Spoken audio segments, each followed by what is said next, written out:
And authorities have even more reason to be anxious over Homeland Security. An FBI warning that al-Qaeda terrorists may be on the loose, a specific terrorist on the loose in the U.S.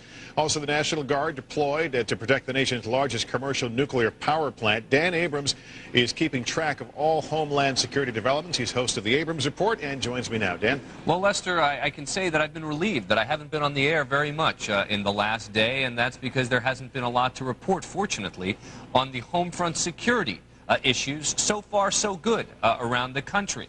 Now, the FBI has put out a worldwide alert for this man, Adnan Shukrijumah. He's considered to be about 5'4" tall, about 132 pounds. Intelligence sources tell NBC News he's a top al-Qaeda operative and could pose an imminent threat to U.S. interests or persons worldwide.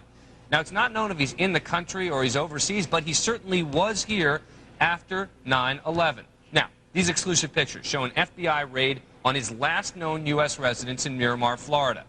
Today, now, that happened today. Now, we're going to have more on that in just a minute. Let me just bring you up to date on one other quick story. Security's been stepped up in New York, other sensitive locations around the country, including in Arizona at the Palos Verde reactor near Phoenix. National Guard called out after Homeland Security Director Tom Ridge warned of a possible threat against the plant.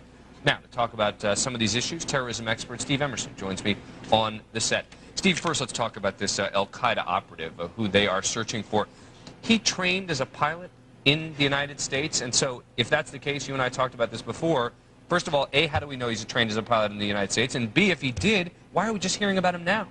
I have not seen the actual FBI report, but I understand that the FBI report does state that he trained in Norman, Oklahoma, although I had heard another report suggesting that the flight school itself did said that they did not have anyone under that name. Now, he's known to use aliases, too, though, right? Absolutely. In fact, his alias was used by somebody else who trained in Norman, Oklahoma, Ihab Ali, another al-Qaeda pilot from Orlando. The plot gets thicker. The question is, why are we hearing about it now? I think it's because detainees in Guantanamo basically fingered him very recently as somebody very, very crucial to the al-Qaeda network that still exists. You say in Guantanamo, is this Khalid Sheikh Mohammed, Abu Zubaydah, some of the big gets, or some of the guys who have been in Guantanamo forever? Actually, I may have misspoke. I would say people who were detained, and I would not want to state where they were. And Guantanamo is not something that I have any specific knowledge of. But they also came up other records. His name came up on actual flight logs that they retrieved from certain flight traffic patterns where they found that he was actually piloting planes around the world. So they know that he's got a flight license, a pilot capability, and that they know he's got family in the United States. And they also made what they call an oath of allegiance to bin Laden. Not many al-Qaeda officials have ever done that. Many of them refuse to do that because it basically says they're signing their life in blood. And again, so they're talking to his family now, right? Well, his family volunteered information actually before now.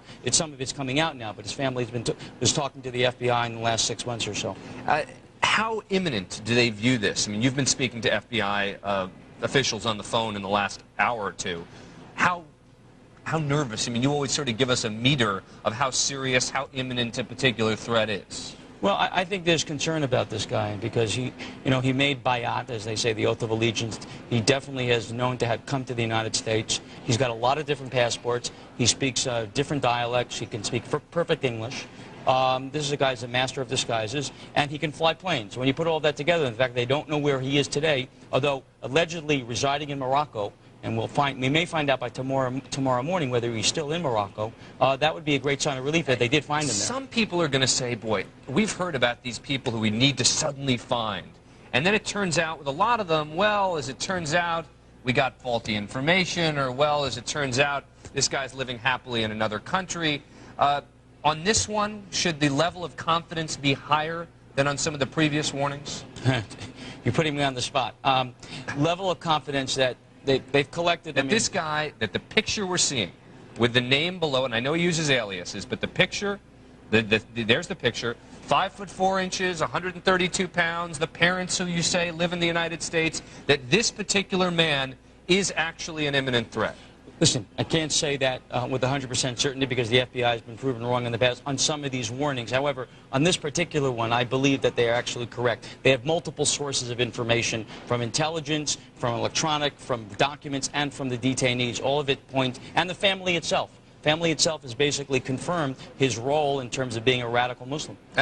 Finally, Liberty Shield around the country, FBI sort of ramping it up a level in all the major cities. Oh, they've ramped it up. It's been a phenomenal success so far. You know, we cross our fingers, knock on wood. Bottom line is nothing's happened. Everyone's sort of just kicking back, or I shouldn't say kicking back. They are happily ensconced in their positions. Incredible mobilization, Dan, but nothing has happened, and I think the plan is working. Steve Emerson, thanks very much. Appreciate it.